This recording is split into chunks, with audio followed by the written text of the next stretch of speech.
She's nothing but a burden I deserve to be paid back in full. My father says steady as a hammer strike. The gallery goes quiet. Papers whisper. The heating unit hums. I slide a thick file to the clerk. Color tabs. Rubber band. Judge Paula Denning flips the cover, pauses, just a beat, like a hinge catching. Opposing counsel is on his feet, chair skidding. Objection. Your Honor. Dad goes pale. I grip the rail so my hands won't show it. The oak is nicked and cool. Captain Rachel Whitaker, United States Marine Corps, I say, when the judge looks up. Bailiff Ron watches the bench like a man watching weather. He'd said ma'am at the metal detector and meant it. Objection overruled, Judge Denning says, without looking at counsel. We'll proceed. The courthouse smells like wax and paper. Somewhere a child whispers, "It's a Tuesday in Chillicothe, Ohio." Quiet. Regular.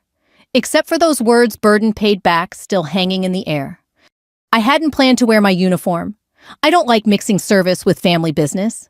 But a stop at the veterans office ran long, and there wasn't time to change before meeting my attorney. Linda Park tapped the tabs with a pen and said, "Short answers, no speeches. Let the paper talk. Judges like math." Hank from the VFW met me on the sidewalk. "Paper beats jawin'," he said, squeezing my shoulder. "Point to the line that matters."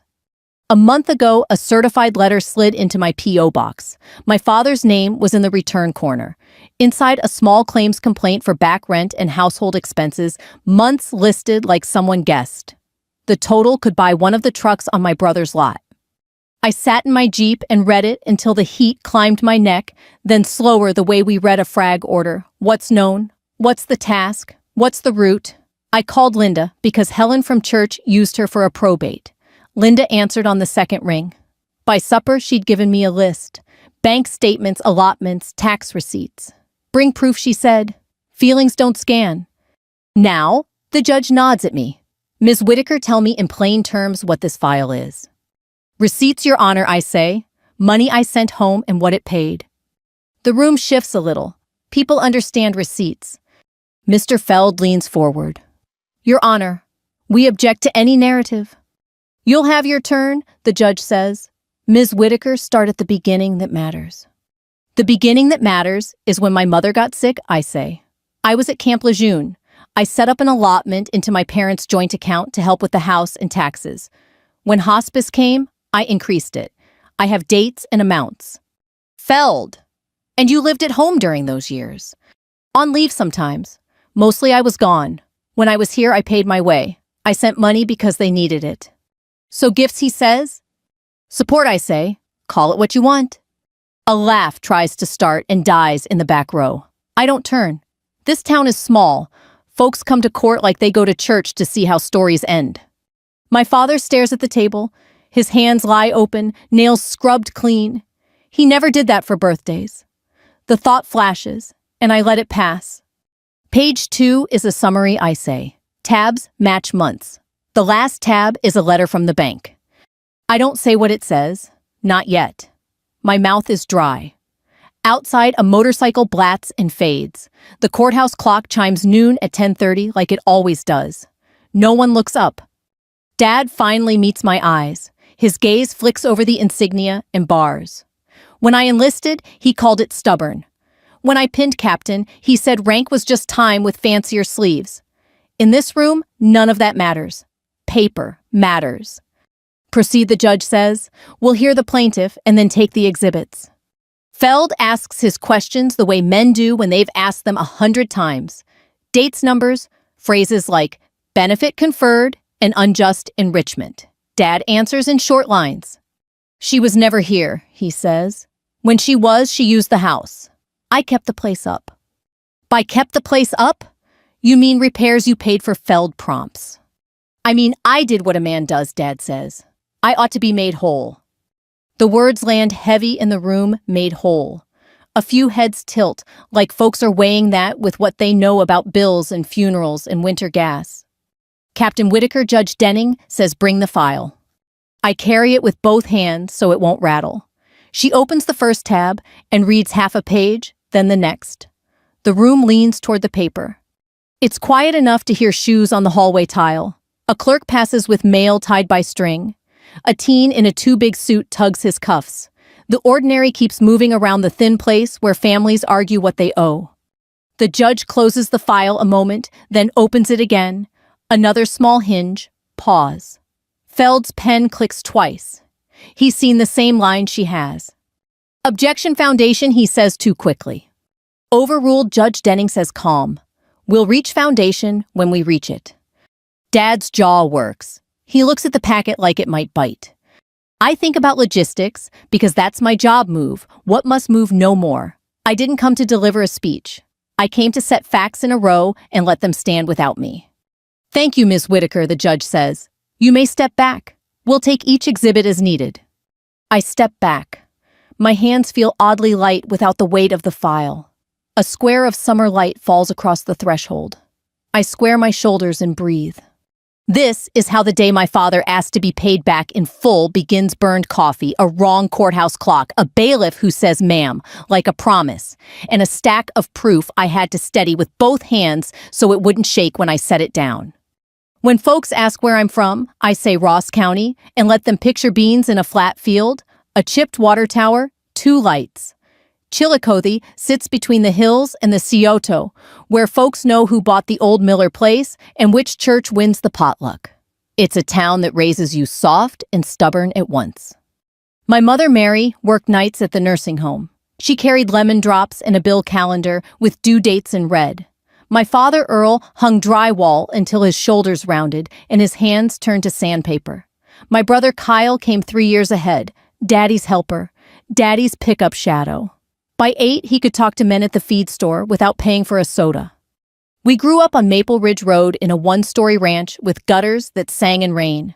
The garage was clean, the garden overdid tomatoes. Dad kept receipts in a coffee can and pride in his voice. In our house, favors weren't free, they were tallied. When Kyle wanted a BMX bike, he got it on credit, which meant weekend chores, and Dad's hand on his shoulder like ballast. When I asked for softball cleats, Dad handed me Mom's gardening gloves. Work first, once later. Mom squeezed my fingers and slipped a 10 into my pocket. You're not a want, she whispered. You're a person. Summers were county fair church fans and WLW static in the truck. Old guys in ball caps taught me cribbage and how to watch a man's eyes when he's bluffing. Hank Delaney called me kiddo and said the Marines straighten your spine. By senior year, I could pack a trunk tight and read a room. A recruiter's flyer on a cafeteria table looked like a dare. Dad picked it up like it might stain. Military's a man's play, he said. Men lift, women tend. Mom said men forget who changed their diapers and told me to do what I'd do and be done explaining it. I signed. Paris Island turned blisters into calluses and taught me to speak when the room needed it and not before. Logistics fit. My head likes tidy lists and things that arrive where they're supposed to. Letters from home brought recipes and who married who. When I made Corporal, Mom drew stars around my name. When I pinned Captain, Dad sent a card. Time served is one way to get promoted. Kyle called to say he was proud and then asked if I could get him a surplus Humvee for his lot. It doesn't work like that, I said. Everything here is accounted for. Between trainings and deployments, Mom's voice thinned on the phone. It's just a spell, she said. The spell turned into appointments. I set up an allotment into their joint account house note heat taxes. It felt like any pallet I push once it's rolling, keep it steady so it won't tip. Back home, we set Mom by the south window where late sun warmed the old Afghan. An oxygen concentrator hushed and sighed. Church ladies brought casseroles labeled in Sharpie. I used leave to change bulbs, haul trash, and pay the county tax at a window where the clerk knows your mascot. Dad stood in the doorway counting weeks between visitors and bills. Meters running, he'd say, as if life were a taxi we were holding up. When I tried to hand Mom a check, she'd say, "We're square," and pat my wrist. I slid it into the coffee can, anyway. For winter, I'd say. She'd look at Dad's back and nod. In those last months, we moved more money than I thought we ever would. Some was mine. Some was a line at the credit union Dad called tide me over money. He didn't like reading fine print. The funeral was a Thursday. Hank and the VFW set flags along the church drive. Pastor Ruth read the part about seasons. People hugged me too long. Kyle kept his arms folded. Afterward, we ate ham sandwiches on buttered white bread. Somebody's aunt said, "Your mama bragged about you every week." Dad sat in the corner tapping a pen against a legal pad nobody gave him. The quiet after hummed with appliances and air. I cleared drawers, hospital bracelets, pill guides, triplicate instruction sheets. I kept the allotment going because stopping felt like leaving a post. When I came home on a weekend pass, Dad started using words like room and board. At first it sounded like a joke, then it didn't. Kyle tried peacemaking. He's old school, he'd say. He talks like that, but he doesn't mean it. Then he'd ask if I had a line on a surplus generator. With Kyle, it was never mean, just convenient. On Saturday, I took Dad to Waffle House. We sat at the counter so he could watch his eggs on the steel. The waitress called him Han. He told her she was too young to wear a wedding ring. She rolled her eyes at me and smiled because that's what you do. Dad tested the coffee and set it down. "People ought to pay their way," he said to his plate. "I always have." I let the hiss of hash browns answer him. Spring came ragged. I mowed between trainings because grass obeys a straight line if you ask it right. The mailbox was circulars, seed catalogs, county fair dates. A pink envelope showed up with perfume ghosting the paper Darla. Her name arrived over meatloaf one night, as if it had always been there. "She's a friend," Dad said, chewing like the subject had an off switch. I rinsed my plate and set it in the rack. The faucet squeaked. The house kept small scores. I kept proof because logistics says proof is memory written down. Receipts in a folder, tax stamps in order, a list inside the pantry of when filters were changed. It wasn't about leverage then. It was about keeping a house from slipping. I didn't know about the locks yet. I didn't know which words of his were jokes and which were invoices. I only knew that each time I turned south toward base with the sun low and the radio lower, the house in my rear view looked more like a ledger we hadn't balanced. I came home on a Friday with 2 garbage bags of uniforms to wash and a head full of lists. Sun lay flat on Maple Ridge, and the peonies had blown out pink confetti in the grass. I still had the spare key in my wallet, Mom's key, with the little enamel cardinal. It fit the way it always had, but the lock turned nothing. Deadbolt. I tried again and felt the shrug of metal against metal. I rang the bell. The sound trailed into the house I could smell, but not enter lemon cleaner old coffee. Footsteps.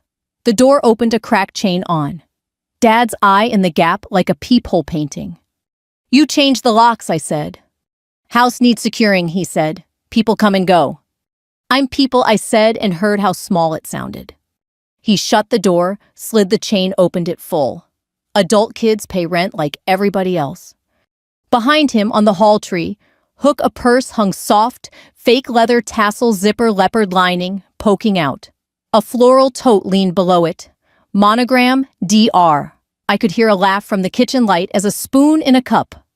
"Darla," I said, because it was easier than saying, "You didn't tell me she moved in?" "She helps," he said. "A house is work." "I sent money for years," I said. "For the house?" "That was charity to me," he said, shrugging like it was nothing. "And I'm done with charity."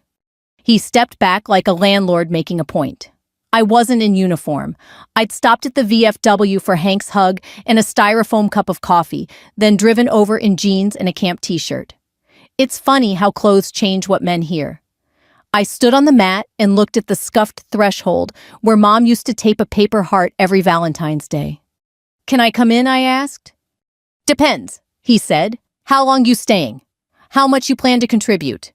Darla came around the corner with 2 mugs. She was younger than him, by a good 15, with hair the color of store-bought wheat. She carried herself like somebody who had decided on happy and would insist on it. "Hi, Ray," she sang. "I was just saying we ought to replace the cabinet fronts. They're dated." "They were Mom's," I said. "Well, sure," she said, smile settling a notch. "But time moves." "Not today," I said. "Today, I need my bedroom and the file box under the bed." Dad scratched his jaw. "Bedroom's a craft room now. You'll have to use the couch." He meant what he said. He wanted me to argue so he could call it drama. I set my bags down and stepped inside anyway, because some things you do to keep a line from sliding further. The carpet gave under my heel where Mom's rocker had sat. The wall where the graduation pictures had been was blank. In the space, a TV bracket waited. My throat ticked. I kept my face plain. 2 nights, I said. Laundry file box, and I'm gone. He let me pass with a sigh big enough for the neighbors. Meters running? We made it through supper by talking about the Reds. Darla said the words open concept twice. Dad repeated grown kids pay rent like it was a proverb and not a choice. When I said I'd pay for pizza, he said, that's a start, as if the crust were an installment. Sunday, we went to church because that's what bodies do even when minds wander. Potluck afterward under the fellowship hall fluorescents. Deviled eggs lined up like a parade. Green bean casserole with the crunchy onions. Red Jell-O mold with the fruit suspended like a science project. Dad planted himself where the line had to bend around him. He told Mrs. Pruitt I was home with medals and bills and laughed too loud at his own joke. Laughter sprayed like oil and then died when folks saw my face. Hank squeezed my elbow and said, don't take the bait. Pastor Ruth's mouth went flat. Kyle arrived late in a shirt with his truck lot logo and kissed the air near Darla's temple. Old man's just old school, he whispered to me, loading his plate like a backhoe. He mouths off. He doesn't mean it. Tell him that I said. He hears me less than he hears you, Kyle said, which was a kind lie. I drove back to the house before the nap hour because paper behaves better when the house is quiet. The kitchen drawer on the left had always been the junk drawer tape, blunt scissors, bread ties, rubber bands that had gone to dust. I pulled it, and the weight of unopened mail slid into my hands. The first envelope was the county treasurer, 2 notices stuck together with humidity edges furred. The second was the credit union bold, black, past due notice. Then another notice of intent to accelerate. My stomach did a small, slow roll like a truck easing into a ditch. The dates marched older, newer, oldest again like time had been shuffled. Looking for something. Darla leaned on the doorway like a TV ad neighbor. Receipts, I said. She waved a square of paint samples like flags. We're going warm neutrals. Resale. Resale, I said. Her smile blinked. You know eventually. It's smart to think ahead. In the den, Dad had his legal pad out, columns drawn with a ruler. He wrote numbers and underlined them twice. Figure your share for last Christmas, he said without looking up. You used the heat. I was here 3 days, I said. I paid the gas bill that month. He tapped the pad with his finger. That was a gift. Different ledger. Is there a ledger with the mortgage in it? I asked. He closed the pad as if stopping a mouth. You don't talk to me like I'm a deadbeat. I talk to you like I paid the treasurer while you were measuring cabinet doors, I said. The words came quiet. I watched them land. The county wants its money. So does the credit union. He stood. Girl, you don't know what a man carries when the house is on his back. I carried part of it, I said. You just didn't see because your head was down. He pushed past me to the sink, clattered a glass into the basin like punctuation. Darla came in with her paint chips and set them under the faucet spray, and nobody laughed. That night, I slept on the couch with a quilt that smelled like Tide and something of my mother's drawer lavender maybe, or just the idea of lavender. The living room clock thunked the hour like a patient man. I lay there thinking how a house can feel smaller when you're told you don't belong in it. Monday, I found my file box under the bed in the craft room, wedged between a Cricut and a crate of faux succulents. Inside were LES printouts, the allotment confirmations bank statements with my name and their routing number copies of canceled checks for property taxes with the treasurer's stamp. I put everything on the kitchen table and made piles like I was staging a convoy, what came in, where it went, who signed. Dad came in, stopped, and breathed through his nose. Gonna nickel and dime your old man, he said. I'm going to count, I said. Counting isn't cruelty, it's clarity. You Marines, he said, half sneer, half pride he couldn't quite cover. Always tallying. It keeps people honest, I said, including me. He stared. He was good at staring. When he ran out, he said, fine. You want a number? I'll give you a number. 3 days later, A certified letter sat in my P.O. box, green card stapled to the back. The clerk slid it under the glass and said, "Sign here." The complaint was typed neat. Plaintiff Earl Whitaker. Defendant Rachel Whitaker. Cause back rent, household expenses, benefits received. Sums in a tidy line that added together could buy one of Kyle's trucks with a dented fender and a runs good sign. I read it in the parking lot while a guy in coveralls overfilled his soda and whistled, "Boot scootin' boogie." The paper shook in my hands and I set it on my thigh until it stopped. "I called Kyle. He filed on me," I said. "Small claims ain't the end of the world," he said. He's puffing. "It's a lawsuit," I said. "He'll cool down," Kyle said. "Let me talk to him." "Talk is cheap," I said and heard Hank in my mouth. I called Linda Park because Helen from church had said she was straight. Linda listened until my breath slowed, then said, "Bring what proves what. Bank statements, allotments, taxes paid. Don't worry about speeches. Judges like paper." Late that night, I opened the junk drawer again and found a folded paper towel with 4 property tax stubs tucked inside like communion wafers. One had my handwriting, one had Mom's too, had no payment mark at all. I set them in a line. I don't pray out loud much, but I did then, one clean sentence. Let me do this without meanness. Outside, cicadas worked their steady job. In the dark of the kitchen, the piles of paper looked like small, obedient cities. Locks, ledgers, excuses. I decided to count every piece until the story added up, whether anyone liked the sum or not. The Ross County Veteran Service Office sits in a strip mall between a nail place and a tax prep. Fluorescent lights buzz. A laminated flag chart curling at the corner lists campaigns by year. Denise at the front desk has church lady hair and a stamp pad that leaves purple moons on forms. "You bring a thumb drive?" she asks. I brought the world, I say, lifting my backpack onto the counter. We print my Ellie's history and the allotment confirmations, highlighted lines where money peeled off each month and went home. Denise feeds paper like a dealer. The copier warms the room with its small motor heat. A man in a ball cap waits for a ride to a VA appointment and tells me about the time his unit lost a generator and found it behind the chow tent. We all laugh the way you do when the punchline is just, "Of course." At the VFW, Hank slides me a styrofoam cup and a yellow legal pad. "Paper beats John," he says again. "Make a list like you're loading a truck." I write headers, allotments, taxes, house note, then subheads, dates, amounts, proof. Hank adds names. People remember stories. Judges remember names. Linda Park meets me at her office on Paint Street, where diplomas hang straight and a fern minds its business. She reads while I sit quiet. Her glasses move up a notch when she hits the allotment totals. "Okay," she says. "This is good. Judges like math." She explains what I already feel. His complaint is a story without columns. Yours has columns. She taps the arrears letter from the credit union. This one is trouble if it's ignored.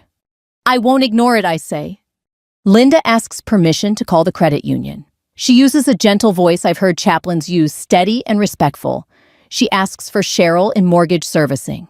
She holds. She smiles at the hold music like it's an old friend who never learned to sing. "Cheryl," she says, "I'm calling about loan number." Her pen moves. My client is not the borrower. She's the borrower's daughter, and she's been paying property taxes. "She received your arrears notice." Pause. "I understand. We're not asking for confidential information." Pause. "I'm asking about policy options in general terms for delinquent notes." After the call, she leans back. "They'll talk if you come in with the letter and an ID. No promises. But small credit unions sometimes sell delinquent notes to clear their books. It's rare for an individual not illegal."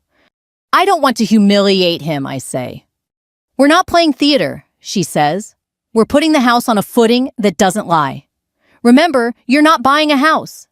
You'd be buying the IOU tied to it. That gives you rights and responsibilities. No cowboy stuff." It turns out Cheryl is the kind of woman who keeps tissues by the stapler and knows every teller by their kid's name. She walks me through their numbers quietly, sticking to what the letter already told me. "We do sometimes assign mortgages," she says, "usually to another institution. but we can assign to a person if our counsel clears it and you pay the unpaid principal, late fees, and a transfer fee.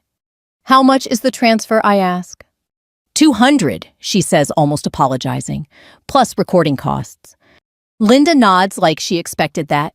She doesn't look at me, which I'm grateful for. It gives me room to do the math in my head, where no one can see me rearranging months. I have savings from deployment that I never touched because it felt like touching a fence.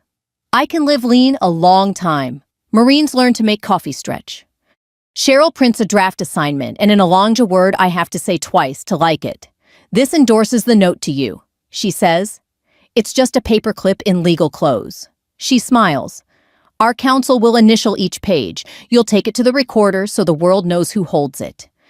The world turns out to be a counter at the Ross County Recorder's office, with a bell you press when someone finishes a story about their grandson.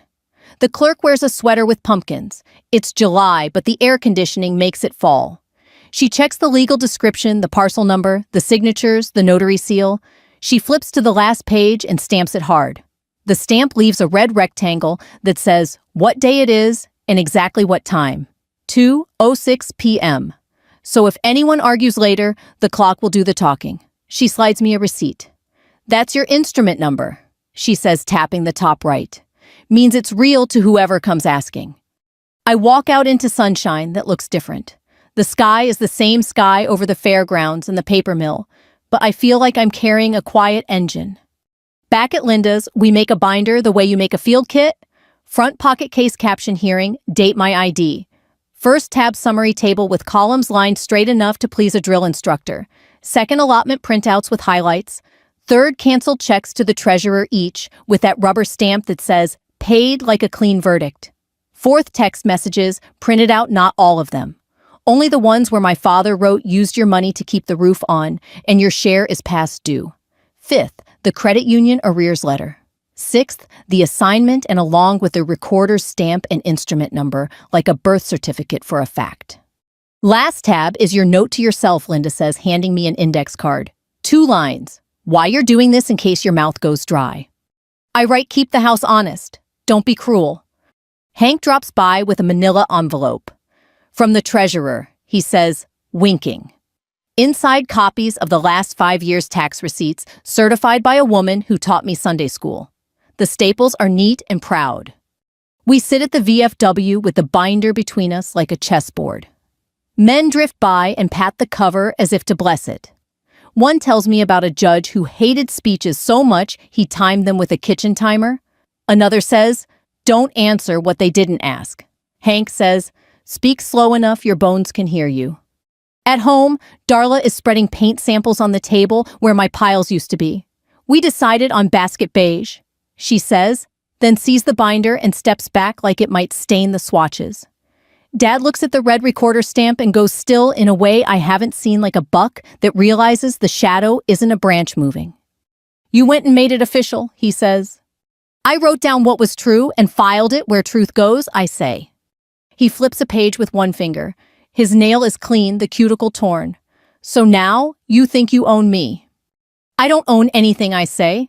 I hold a promise that you made to a bank that comes with duties. One of them is not lying about who paid what.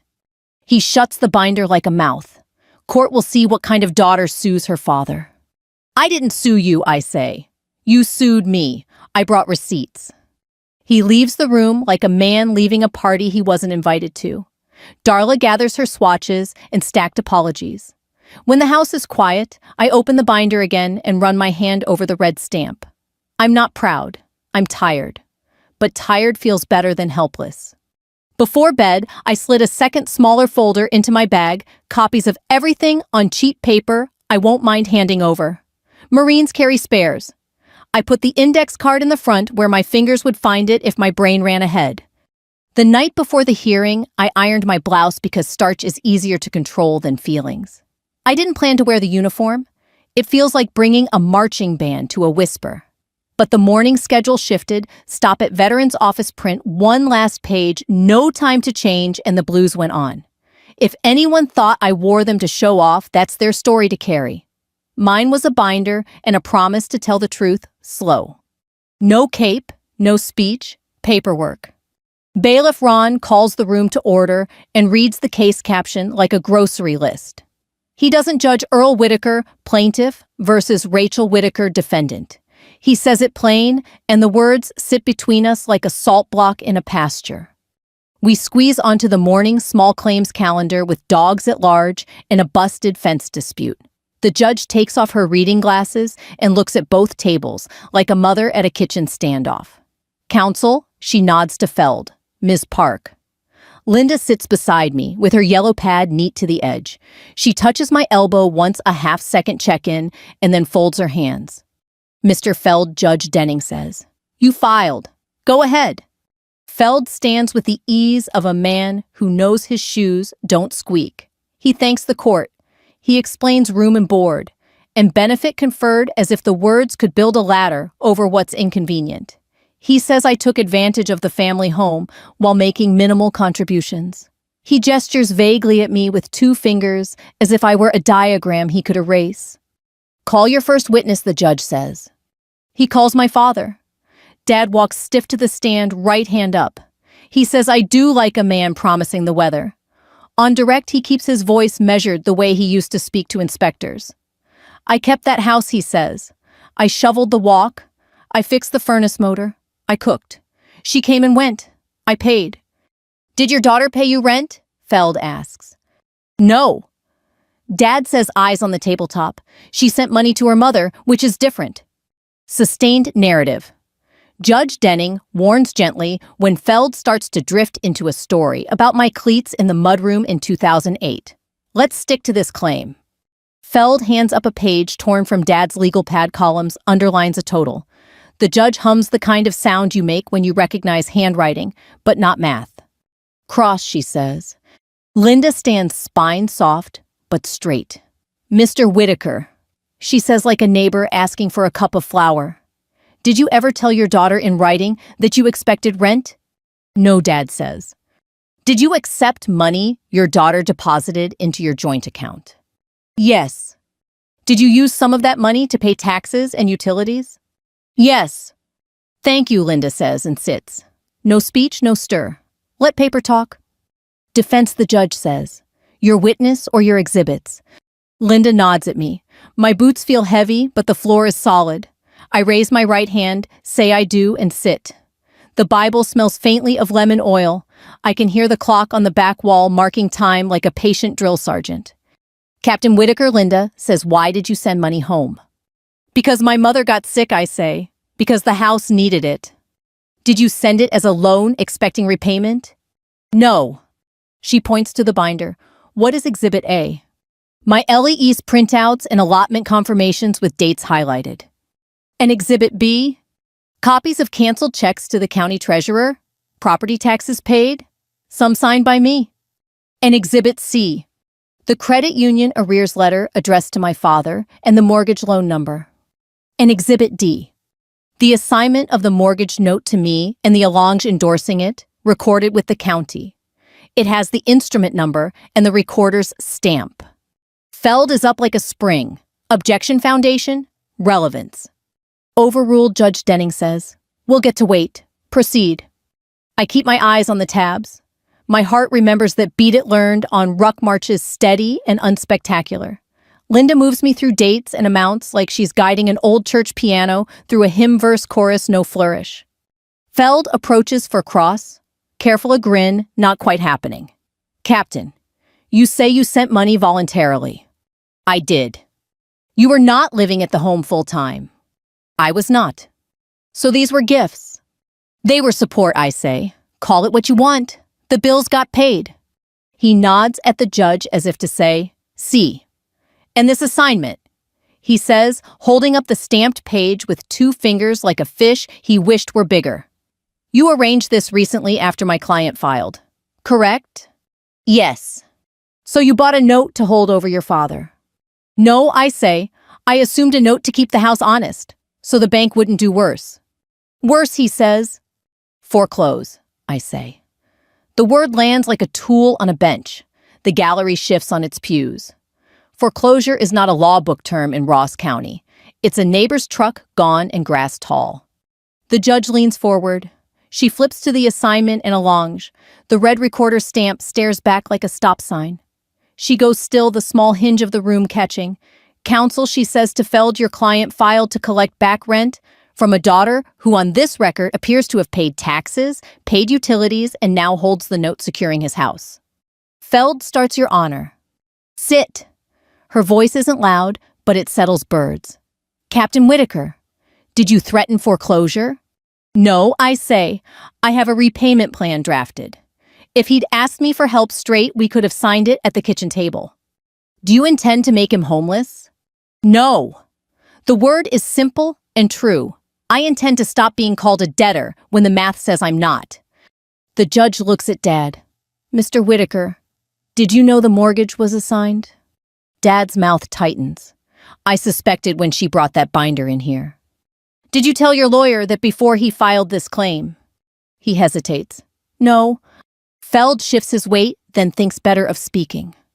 Anything further on, Cross, the judge asks. Feld tries a different road. Captain, in text messages, you use the phrase, I paid the county, when you didn't. That's accusatory. It's factual, I say. The stubs show it. No more questions, he says, and it sounds like a truce he didn't want. The judge takes off her glasses, cleans them with a square of cloth in slow circles that cool the room 5 degrees. She looks at me, then at my father, then at the file again, as if it might sigh. This court isn't a confessional, she says. It's a set of columns. What I've got is a plaintiff who brought a claim for reimbursement without disclosing that the defendant has been funding the taxman and now holds the note on the very property he says he maintained at his expense. That changes things. She writes for a full minute while nobody breathes loud. The radiator ticks. Somewhere outside, a truck downshifts and recovers. Here's the ruling, she says at last. The plaintiff's claim is dismissed with prejudice. Costs to the plaintiff. In addition, the court imposes a modest sanction to defray the defendant's documented expenses in preparing these exhibits based on the plaintiff's failure to disclose material facts before filing. I am not entertaining a counterclaim today. If the parties have a housing dispute, it will be dealt with in the proper division, where the recorded priority of the note and tax liens will control. She looks at me. Captain, don't weaponize that paper. Yes, Your Honor, I say. She looks at Dad. Mr. Whitaker, this courtroom is not a place to balance resentments. You have a family matter. Settle it somewhere that doesn't echo. Her gavel is one clean knock, a carpenter's tap, to set a nail without splitting the wood. We stand because the bailiff tells us to, and because our knees make us. Hank is in the back row, eyes bright the way old men's eyes get when a line finally comes true. Kyle stares at the floor tile as if it could save us all. Darla twists her purse strap until it creaks. Dad doesn't look at me. His color has gone the flat fish belly white of a man who thought he had a map and then saw the road sign point a different way. He reaches for the legal pad and misses it by an inch, like his hand can't quite remember trust. Linda leans toward me without turning her head. Breathe, she says. Then we'll talk about next steps. Outside on the stairs where the air moves. I think of the index card in the binder pocket. Keep the house honest. Don't be cruel. And I feel my shoulders drop a notch I didn't know I was holding. The judge was right. This room is columns. The rest is ours. The hallway spills us onto the courthouse steps, like grain from a chute, slow at first, then everyone at once. The stone is warm through shoe leather. Flags slap the pole in a wind that smells like hot tar from Maine and the paper mill further on. Somebody's nephew bounces a baby. The world keeps going, but people hold near the rail to see what a story looks like when it reaches daylight. Linda guides me to the side under the portico shade. Stairs are where people make trouble, or make peace, she says. Let's aim for peace. Hank is already there, leaning on the column like he built it. You done good, he says without moving his mouth. Don't spike the ball. Dad comes out with Feld on one side and Darla on the other, both talking to him and neither being heard. Kyle hovers behind them, a little boy again. I watch Dad's face as he meets the light. He blinks like he stepped from a shop into noon. Pale looks different outside, thinner somehow. 2 women from church stand clumped by the ramp. Pastor Ruth is with them, holding a file like a hymnal. A stringer from the Gazette kid in a wrinkled button-down has his phone in his hand, but pointed at the ground. Off the record, he keeps saying to no one, "I'm just here if anyone wants to say something." Nobody does. A clerk from Civil pops out with a thumbtack sheet, crosses the landing, and tacks the week's ADR calendar to the corkboard by the door mediation dates for foreclosure cases already in the pipe. Names none of us know, addresses we do. The paper lifts in the breeze, then settles. People look, because people always look. Hank touches my sleeve. "That's the board you keep your name off," he says softly, like he's telling me where the drop-off is on a gravel road. Linda opens her folder and holds it close so only I can see. "Here's what we came prepared with," she says. The top page is one sheet 12-point font, no throat clearing, forbearance and repayment agreement. It has blanks already filled, arrears total 12 equal payments, automatic draft on the first escrow for taxes, so the county never licks another pink notice, and one paragraph titled, "No harassment, no public disparagement." If either side breaks the terms, the agreement ends and the holder of the note may proceed as the law allows. Underneath a notary block and a dateline labeled "Executed on the courthouse steps," Linda's small joke at the truth. "You sure?" she asks. "I'm sure," I say. Dad looks our way, like a man who sees a wasp and hopes it keeps flying. Feld puts a hand up, "Wait," and then walks over chin-tucked wary, like he's approaching a dog at the pound. "Captain," he says tight. "Miss Park." Linda smiles her calm librarian smile. "Mr. Feld." He glances at the paper. "What is this?" "A way out," Linda says. "No one loses a key. No one loses face." "Too late for face," he mutters, but he takes the page and scans. He's a quick reader. 12 payments. Taxes escrowed. No contact language except for house business. Cure terms if a payment bounces. He licks his lips. "You drafted this before today." "I draft things," Linda says. Feld looks back at Dad. Dad's got one hand on the rail. The skin on his knuckles is thin and glossy like the shells of boiled peanuts. Darla's still talking in his ear. "We can sell later if it's tidy." Earl and Kyle is rubbing his jaw the way he does when he's deciding whether to make a joke or leave it.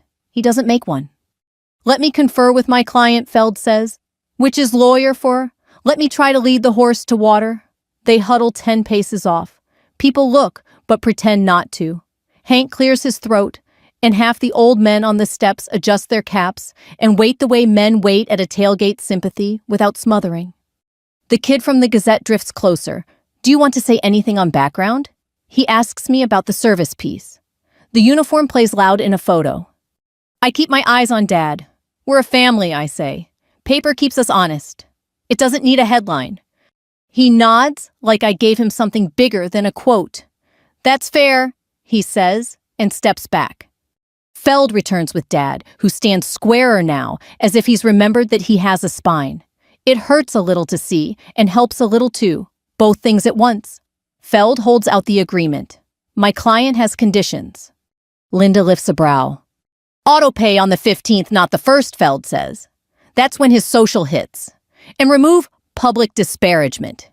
He's a plain-spoken man. He'll forget. Keep the 15th, Linda says. But the no disparagement stays. He can forget to say something mean, or he can write it on a piece of paper at home and not bring it to church." A laugh gets out from the back. Pastor Ruth coughs it into her hand. Dad speaks for himself. "I'm not signing a gag order," he says. "It's a manners order," Hank says, not unkind. "Most of us signed it with our mothers when we were 6. I look at Dad. In the light, I can see grizzle in his whiskers. He missed with the razor. "I'm not trying to take your dignity," I say. "I'm trying to stop being the town story you tell when you're mad." He looks at the board with the mediation dates. He knows 3 names. We all do. You don't talk about them in line at Kroger, because it doesn't help.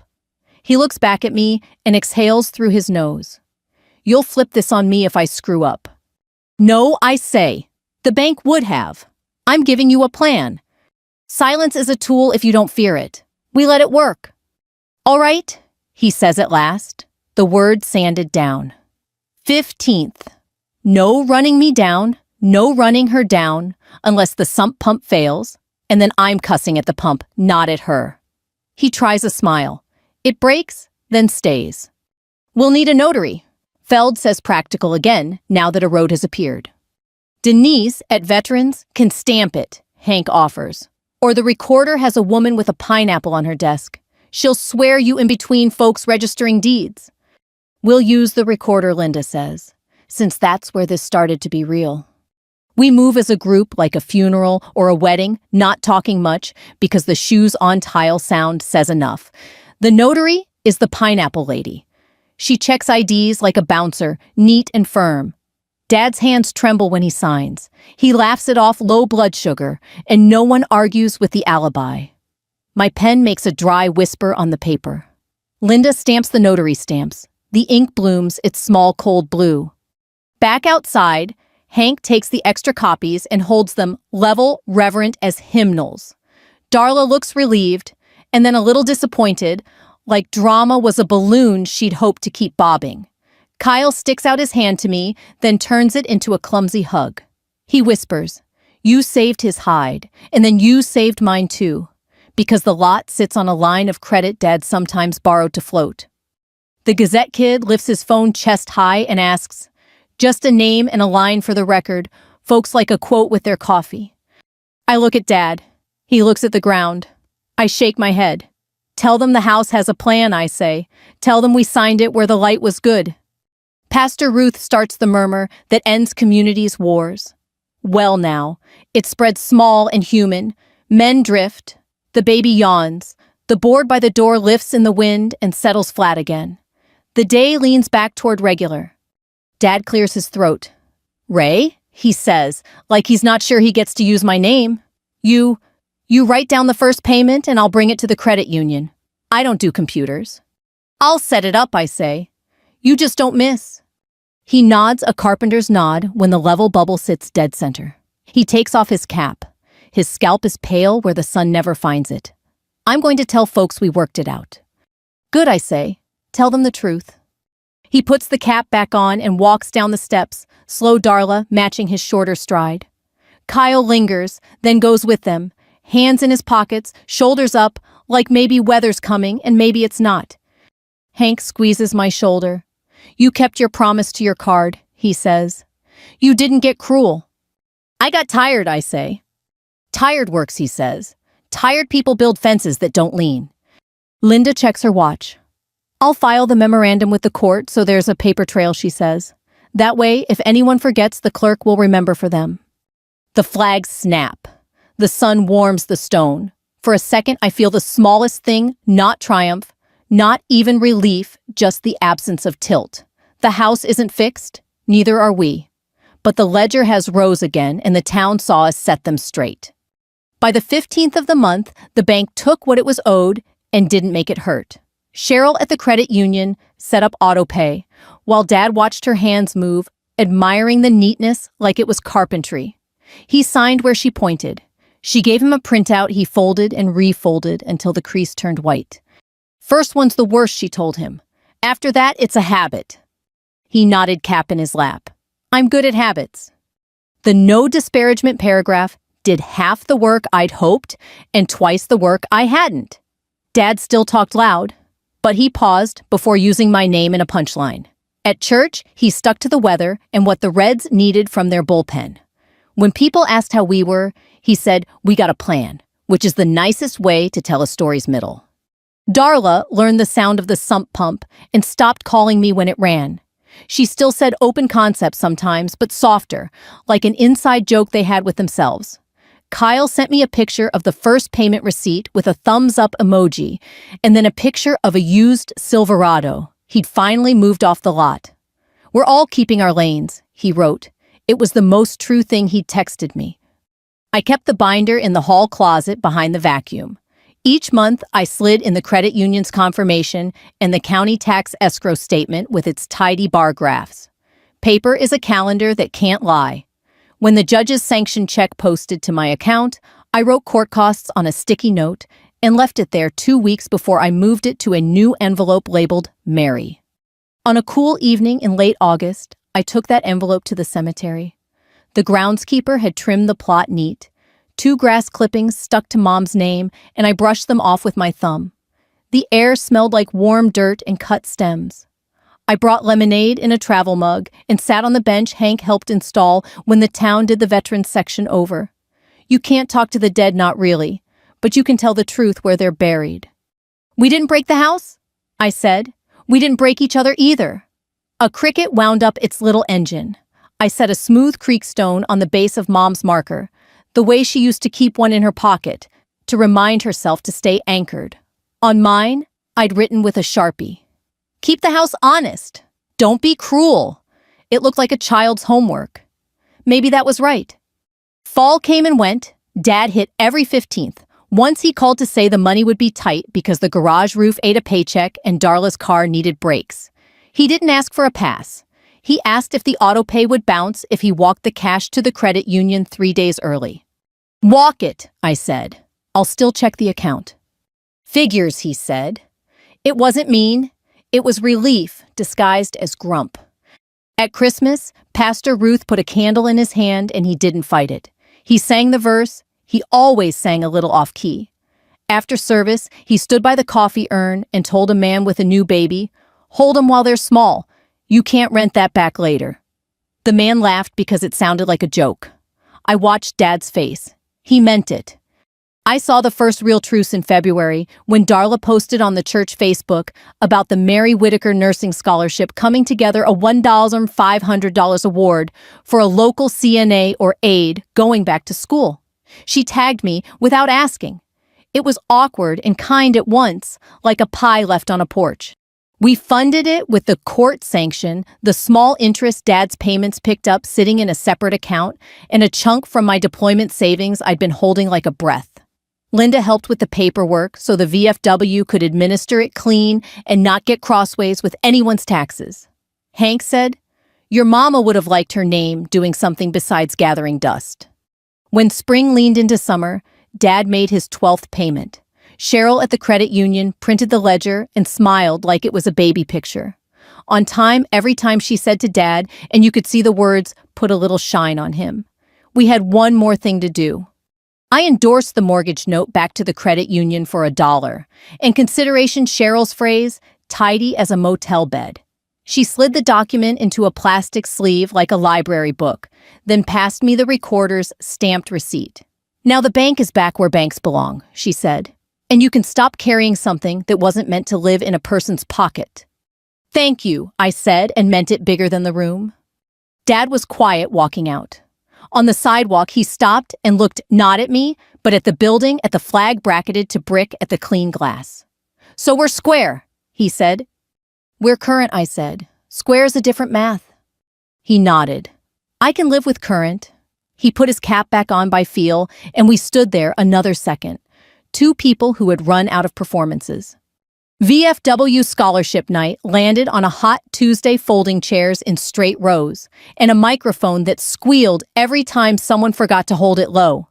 The coffee tasted like it had been reheated 3 times. People showed up anyway because they always do. Hank opened with the pledge. Pastor Ruth said a prayer with one well-placed joke so the room could breathe. I presented the scholarship with my mother's name on it and tried not to overtalk. "This is for the person who keeps the lights on in the hard rooms," I said. "It's for steady hands and kind ones." The recipient was Janelle Ortiz, a CNA at the nursing home, where Mom worked, a single mother with a calendar you could set your clock by. She took the envelope with both hands like it held something fragile and pressed it to her chest. People clap the way people clap when they know $1 never solves anything alone, but it helps a person stand a minute taller. Near the back, Dad sat with his cap in his lap. He didn't stand when the room stood. He isn't a standing kind of man. But when our eyes met, he gave me one nod, small and square. It cost him something. That made it worth more. Afterward, he shook Janelle's hand. "You'll be good at this," he said. She said, "Yes, sir," and you could see it take. On the way out, Hank walked beside me and said, "You know, we like big endings because they sound good on the radio. But this was better." What was I asked? He gestured at the room, the coffee, the folding chairs, the envelopes with too many staples. Keeping the ledger honest without turning it into a weapon. That's grown-up work. At home, I took the creek stone from my pocket and set it on the windowsill. The house breathed its small summer breaths. I thought about all the bills you can't mail respect decency, the cost of a laugh that doesn't land on someone's back. Here's the truth I learned, standing in court and on courthouse steps and in rooms that smell like coffee and old paper respect isn't a bill you send someone. It's the balance you keep with yourself when the ledger finally adds up. When we count right, we can stop keeping score. If this story reached you, if you've kept a hard promise or set the math straight without meanness, share it with someone who needs that kind of nudge. And if you want more quiet, true stories about everyday Americans holding the line, subscribe and stick around. We'll keep the coffee hot and the ledgers honest.